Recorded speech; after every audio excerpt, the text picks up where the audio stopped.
Hello class 11th।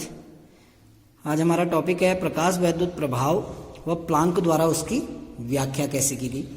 ठीक है ना। तो 1887 में 1887 में हर्ट्ज नामक एक वैज्ञानिक थे। ठीक है ना।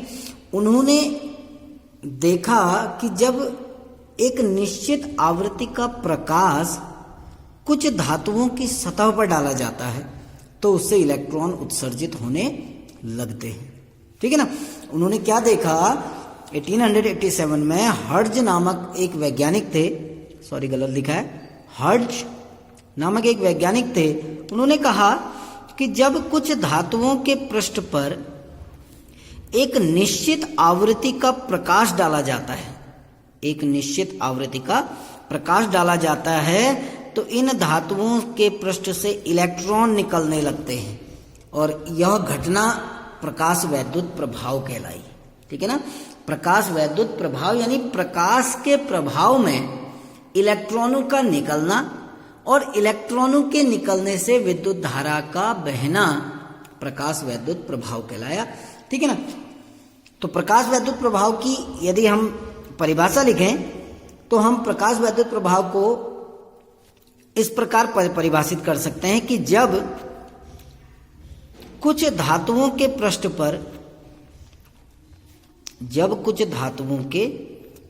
पर एक निश्चित आवृत्ति का प्रकाश डाला जाता है, एक निश्चित आवृत्ति का प्रकाश डाला जाता है तो धातु के पृष्ठ से इलेक्ट्रॉन निकलने लगते हैं, इलेक्ट्रॉन उत्सर्जित होने लगते हैं, इलेक्ट्रॉन उत्सर्जित होने लगते हैं और इस घटना को हम प्रकाश वैद्युत प्रभाव कहते हैं। यानी प्रकाश के प्रभाव में इलेक्ट्रॉनों का निकलना प्रकाश वैद्युत प्रभाव कहलाता है। ठीक है ना। किसने डिस्कवरी की थी इसकी? हर्ट्ज ने की थी 1887 में। ठीक है। अब सारी धातुएं प्रकाश वैद्युत प्रभाव नहीं दिखाती हैं। कुछ धातुएं जैसे सीजियम धातु है तो सीजियम धातु द्वारा प्रकाश वैद्युत प्रभाव आसानी से दिखाया जाता है। सीजियम जिसका प्रतीक CS होता है, ये सीजियम धातु द्वारा प्रकाश वैद्युत प्रभाव आसानी से दिखाया जाता है क्योंकि सीजियम धातु की जो आयनन एंथैल्पी होती है वो बहुत कम होती है। आयनन एंथैल्पी क्या होती है ये समझना कि इलेक्ट्रॉन को निकालने में आवश्यक ऊर्जा, किसी इलेक्ट्रॉन को निकालने में कितनी ऊर्जा की आवश्यकता होती है वो आयनन एंथैल्पी कहलाती है। तो सीजियम धातु की आयनन एंथैल्पी बहुत कम होती है जिसके कारण इलेक्ट्रॉन आसानी से निकलने लगते हैं। ठीक है ना। तो उन्होंने क्या किया, उन्होंने एक नली ली कांच की और इस कांच की नली में एक सीजियम धातु का एक टुकड़ा लगा दिया। ठीक है ना। सीजियम धातु का एक टुकड़ा लगा दिया जो कैथोड है, यानी ये आपका कैथोड है और दूसरा इलेक्ट्रोड आपका एनोड है। एनोड हम धन इलेक्ट्रोड को कहते हैं, कैथोड हम ऋण इलेक्ट्रोड को कहते हैं। इसमें सीजियम धातु की एक पतली परत लगा दी, सीजियम धातु। ठीक। और इन दोनों इलेक्ट्रोडों का संपर्क किसी स्रोत से कर दिया। जब इस सीजियम धातु की प्लेट पर प्रकाश पुंज गिरा, ये प्रकाश पुंज है, तो इस सीजियम धातु की प्लेट से इलेक्ट्रॉन निकलने लगे और वो इलेक्ट्रॉन कहाँ की ओर को गति करने लगे? एनोड की ओर गति करने लगे। तो ये जो प्रभाव होता है इसको कहते हैं प्रकाश वैद्युत प्रभाव और इलेक्ट्रॉनों के कारण इसमें एक विद्युत धारा भी बहने लग गई, इसमें विद्युत धारा बहने लग गई, इसलिए कहा गया इसको प्रकाश वैद्युत प्रभाव। ठीक है ना। और जो इलेक्ट्रॉन निकलते हैं इन इलेक्ट्रॉनों को नाम दिया गया फोटो इलेक्ट्रॉन, क्योंकि प्रकाश के प्रभाव में निकले तो इनको नाम दे दिया गया फोटो इलेक्ट्रॉन। ठीक है ना। तो इसमें करते क्या है, कांच की एक नली लेते हैं, उस कांच की नली में निर्वात होता है अंदर, इसमें कैथोड जो है वो सीजियम धातु का लेप लगा दिया जाता है कैथोड पे और जैसे ही प्रकाश की किरणें कैथोड पर पड़ती हैं तो उससे इलेक्ट्रॉन निकलकर एनोड की ओर गति करने लगते हैं और इन इलेक्ट्रॉनों को हम फोटो इलेक्ट्रॉन नाम देते हैं। ठीक है ना। अब जब प्रकाश वैद्युत प्रभाव की घटना होती है तो उसमें क्या क्या प्रेक्षण होते हैं, इसीलिए हमारा नेक्स्ट इसी से रिलेटेड टॉपिक है प्रकाश वैद्युत प्रभाव में प्रेक्षण, ऑब्जर्वेशन क्या क्या होते हैं, क्या क्या देखा गया। ठीक है ना।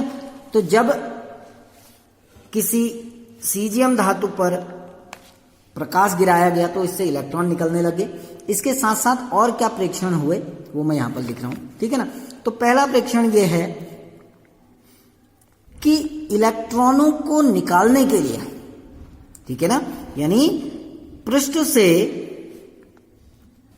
इलेक्ट्रॉन उत्सर्जित करने के लिए प्रकाश की एक न्यूनतम आवृत्ति होनी चाहिए, यानी जो प्रकाश गिर रहा है किस पर, सीजियम धातु पे, ये जो प्रकाश गिर रहा है इस प्रकाश के पास एक न्यूनतम आवृत्ति होनी चाहिए। उस न्यूनतम आवृत्ति को, वो जो न्यूनतम आवृत्ति है उसको हम देहली आवृत्ति कहते हैं। न्यूनतम आवृत्ति को हम क्या नाम देते हैं, देहली आवृत्ति कहा जाता है। अंग्रेजी में इसको नाम दिया जाता है, देहली आवृत्ति को थ्रेशोल्ड, इसको नाम दिया जाता है थ्रेशोल्ड एनर्जी, THRESHOLD,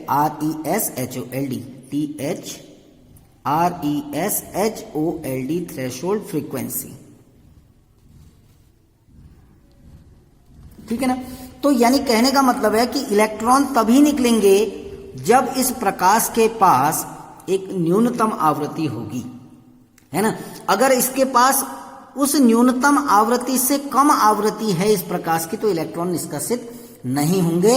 यानी किसी धातु के पृष्ठ से इलेक्ट्रॉन को निकालने के लिए प्रकाश के पास एक न्यूनतम आवृत्ति होनी चाहिए और इस न्यूनतम आवृत्ति को हम देहली आवृत्ति कहते हैं, जिसका प्रतीक होता है न्यू नॉट। इसको नॉट कहा जाता है, ऊपर बिंदा लगाया जाता है। ठीक है ना। पहला बिंदु समझ गए होगा। पहला बिंदु कि किसी, जैसे ये है, माना ये दो धातु के रखे हैं मैंने, सीजियम के दो ब्लॉक रखे हैं। ठीक है ना। इसमें भी प्रकाश गिर रहा है, इसमें भी प्रकाश गिर रहा है। इसमें जो आवृत्ति है वो देहली आवृत्ति के बराबर है, यानी न्यूनतम आवृत्ति इस प्रकाश के पास है तो इलेक्ट्रॉन निकलेंगे। यदि देहली आवृत्ति से कम है, यदि प्रकाश की आवृत्ति इस देहली आवृत्ति से कम है तो इलेक्ट्रॉन कभी भी निष्कासित नहीं होंगे। ठीक। दूसरा प्रेक्षण क्या था, अब इलेक्ट्रॉन निकले, ये कहता है कि उत्सर्जित इलेक्ट्रॉन की गतिज ऊर्जा, जो इलेक्ट्रॉन निकले उत्सर्जित इलेक्ट्रॉन की गतिज ऊर्जा,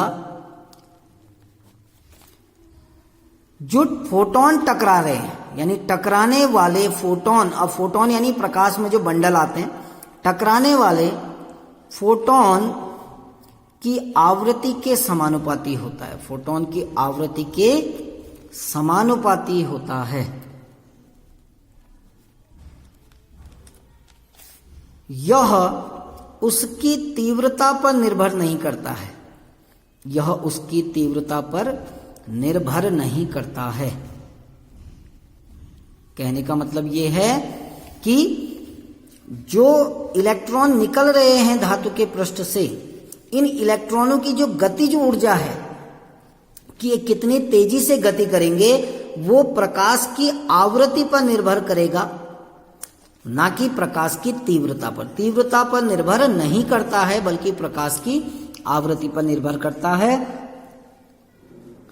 इसलिए कहा जाता है कि उत्सर्जित इलेक्ट्रॉनों की गतिज ऊर्जा जो फोटोन टकरा रहे हैं उनकी आवृत्ति के समानुपाती होता है, न कि उसकी तीव्रता के। ठीक है ना। तीसरा पॉइंट, धातु की सतह से, धातु की सतह से निकलने वाले इलेक्ट्रॉन की संख्या, धातु के पृष्ठ से निकलने वाले इलेक्ट्रॉन की संख्या फोटोन की तीव्रता पर निर्भर करते हैं। अर्थात जितनी तेज धूप होगी या जितना तीव्र प्रकाश होगा उतने ज्यादा इलेक्ट्रॉन निकलेंगे। समझ रहे हैं ना? इलेक्ट्रॉन की जो गतिज ऊर्जा है, इलेक्ट्रॉन की गतिज ऊर्जा आवृत्ति पे निर्भर करेगा, प्रकाश की आवृत्ति पे, और इलेक्ट्रॉन की संख्या, कितने इलेक्ट्रॉन निकलेंगे, वो किस पर निर्भर करेगा? तीव्रता पर निर्भर करेगा कि प्रकाश की तीव्रता क्या है, धूप कितनी तेज है। ये जो प्रकाश वैद्युत प्रभाव है ये देखा जाता है कहाँ पर? हमारे घरों में जो सोलर लाइटें होती हैं, उन सोलर लाइटों में यही जो सोलर पैनल लगा हुआ होता है जिससे चार्ज होता है, जिसको हम धूप में रखते हैं, उसके अंदर यही सिद्धांत काम करता है। जिस दिन धूप तेज होती है यानी धूप की तीव्रता ज्यादा होगी, इलेक्ट्रॉन ज्यादा निकलते हैं और हमारी बैटरी जल्दी चार्ज हो जाती है। जिन दिनों धूप हल्की होती है इलेक्ट्रॉन कम निकलेंगे, क्योंकि इलेक्ट्रॉन की संख्या किस पर निर्भर कर रही है? धूप की तीव्रता पे। तो जिन दिनों धूप हल्की होती है तो इलेक्ट्रॉन कम निकलेंगे तो बैटरी चार्ज होने में अधिक समय लेती है। लेकिन इलेक्ट्रॉन की गतिज ऊर्जा किस पर निर्भर करेगा? आवृत्ति पर निर्भर करेगा, वो तीव्रता पर निर्भर नहीं करेगा। तो हमने 3 प्रेक्षण देखे, मैं उनको फिर से एक बार आपको शॉर्ट में रिवाइज करा रहा हूं कि जब किसी धातु के पृष्ठ पर प्रकाश गिरने से ही इलेक्ट्रॉन नहीं निकलेंगे। इलेक्ट्रॉन यदि निकलने हैं तो इस प्रकाश की जो आवृत्ति है, इस प्रकाश के पास एक न्यूनतम आवृत्ति होनी चाहिए। जैसे है ना, हम किसी पहाड़ी को चढ़ रहे हैं, मान के चलो अगर मुझे यहां जाना है तो मेरे पास कम से कम इतनी ऊर्जा होनी चाहिए कि मैं इस चढ़ाई को चढ़ लूं आसानी से, है ना? इतनी ऊर्जा तो चाहिए मेरे पास। अगर मुझे इस पहाड़ी के दूसरी ओर जाना है तो मेरे अंदर कम से कम इतनी एनर्जी तो हो कि मैं इस पहाड़ी के टॉप पर पहुंच सकूं। टॉप पर पहुंच गया, इधर तो कैसे भी चले जाऊंगा, लुढ़क के भी चले जाऊंगा, है ना? वही यहां पर भी होता है कि इलेक्ट्रॉन को यदि निकालना है किसी धातु के पृष्ठ से, सीजियम जैसी धातु के, तो जो प्रकाश इसके पृष्ठ पर गिर रहा है उस प्रकाश की आवृत्ति देहली आवृत्ति के बराबर होनी चाहिए। ठीक है ना? मान के चलते हैं, माना देहली आवृत्ति का मान 10 हर्ट्ज है, एक मान के चल रहा हूं 10 हर्ट्ज है। यदि इस प्रकाश की आवृत्ति 10 हर्ट्ज, ये खाली काल्पनिक उदाहरण है, मैंने मान के चला कि जो देहली आवृत्ति है वो कितनी है? 10 हर्ट्ज। यदि प्रकाश की आवृत्ति 10 हर्ट्ज के बराबर है, ज्यादा हो सकती है, तो इलेक्ट्रॉन निकलेंगे। लेकिन अगर इसकी प्रकाश की आवृत्ति माना 9 हर्ट्ज है तो क्या होगा? इलेक्ट्रॉन नहीं निकलेंगे। जैसे इस चोटी में जाने के लिए अगर हमको जितनी ऊर्जा चाहिए, हमारी ऊर्जा उससे कम है तो मैं चोटी में नहीं पहुंच पाऊंगा। पहला बिंदु ये था कि किसी धातु के पृष्ठ से इलेक्ट्रॉन को निकालने के लिए प्रकाश के पास एक न्यूनतम आवृत्ति होनी चाहिए, उस न्यूनतम आवृत्ति को कहा जाता है देहली आवृत्ति। दूसरा पॉइंट कि जो इलेक्ट्रॉन निकल रहे हैं उन इलेक्ट्रॉनों की जो गतिज ऊर्जा है वो प्रकाश की आवृत्ति पे निर्भर करेंगे, न कि उनकी तीव्रता पे। ठीक। तीसरा बिंदु हमने कहा कि निकलने वाले इलेक्ट्रॉनों की संख्या की धातु की सतह से प्रति सेकंड कितने इलेक्ट्रॉन निकल रहे हैं वो प्रकाश की तीव्रता पर निर्भर करते हैं। ठीक है ना। अब ये जो इसकी जो व्याख्या है वो प्लांक द्वारा व्याख्या की गई, प्लांक द्वारा इसकी व्याख्या की गई। अब व्याख्या कैसी की गई? ठीक है ना। प्लांक द्वारा इसकी व्याख्या की गई, प्रकाश की जो पार्टिकल नेचर है, उसकी जो कण प्रकृति है, प्रकाश की कणीय प्रकृति के आधार पर इसकी व्याख्या की गई। ठीक है ना। इन्होंने क्या कहा कि जो प्रकाश है ना, प्रकाश में ऊर्जा के छोटे छोटे बंडल्स होते हैं जिन्हें हम फोटोन कहते हैं। ये प्लांक ने आपको कहा था। सूर्य से जो प्रकाश आ रहा है इसमें छोटे छोटे ऊर्जा के पैकेट होते हैं और इन पैकेटों को क्या नाम दिया जाता है? फोटोन कहा जाता है, कहा जाता है ना। और हमने पहले पढ़ा है कि फोटोन की जो ऊर्जा है वो किसके बराबर होती है? h न्यू के बराबर। यानी फोटोन की ऊर्जा उस फोटोन की आवृत्ति पे निर्भर करती है। ये हम पहले पढ़ चुके हैं क्वांटम सिद्धांत में, पढ़ चुके हैं ना प्लांक का क्वांटम सिद्धांत। अब ये धातु का एक पृष्ठ है, धातु के पृष्ठ में अगर हम मान के चले, इसको मैं इस रूप में दिखाऊं परमाणु के मॉडल के रूप में, तो केंद्र में नाभिक होता है, चारों ओर इलेक्ट्रॉन होते हैं ना। इलेक्ट्रॉन पर ऋणावेश होता है, नाभिक पर धनावेश होता है, तो दोनों विपरीत आवेश एक दूसरे को आकर्षित करते हैं, यानी ये नाभिक इलेक्ट्रॉन को अपनी ओर आकर्षित करता है।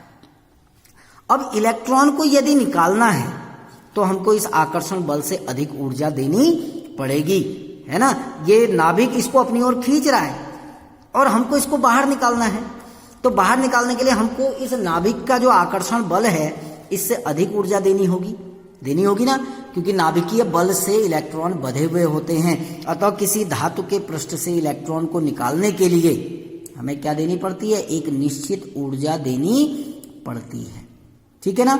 और इस ऊर्जा को हम कहते हैं देहली ऊर्जा, यानी किसी परमाणु के कोश से इलेक्ट्रॉन को निकालने के लिए हमें एक ऊर्जा देनी पड़ती है न्यूनतम।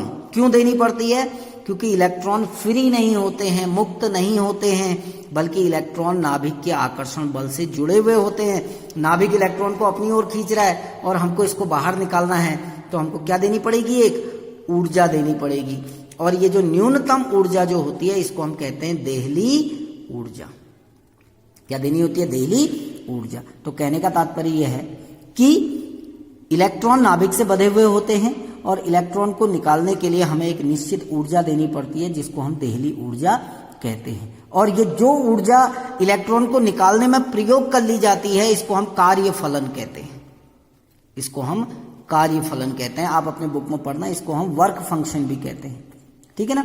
तो जो न्यूनतम ऊर्जा इलेक्ट्रॉन को निकालने के लिए दी जाती है उसको कार्यफलन कहते हैं, ठीक। अब कैसे प्लांक ने इसकी व्याख्या की वो मैं आपको बताता हूं। अब इसको पहले एक छोटे से कॉन्सेप्ट से लेते हैं, हम अपने दैनिक जीवन में लेते हैं एक उदाहरण, है ना।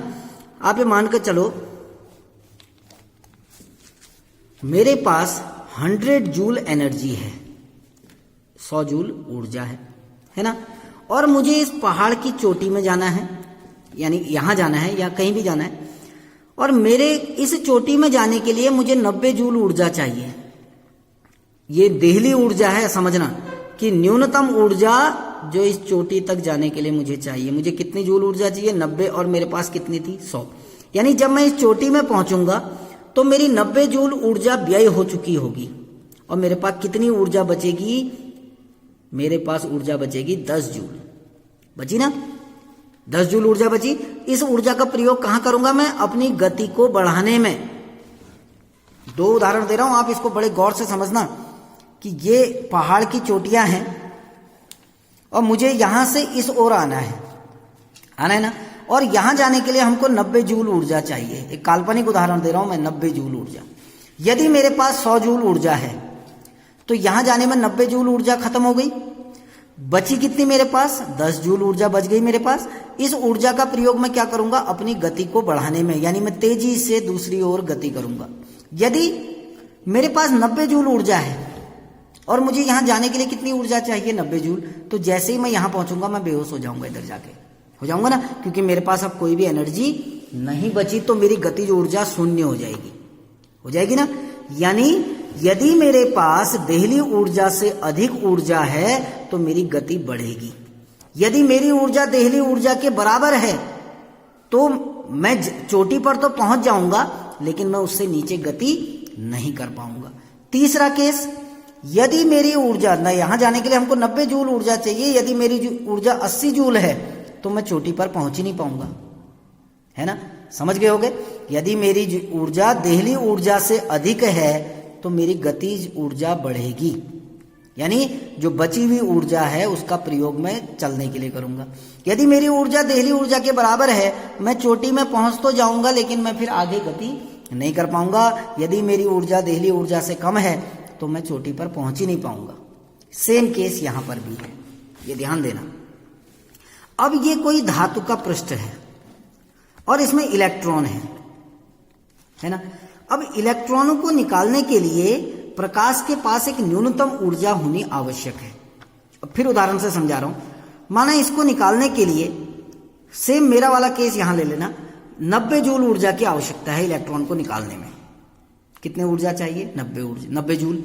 अगर प्रकाश की ऊर्जा 100 जूल है ना, तो 90 जूल ऊर्जा की तो खपत हो गई इलेक्ट्रॉन को निकालने में, बची कितनी जूल? 10 जूल, है ना। यानी 10 जूल ऊर्जा क्या करेगी? इलेक्ट्रॉन की गतिज ऊर्जा को बढ़ाएगी, यानी इलेक्ट्रॉन को गति कराएगी, है ना।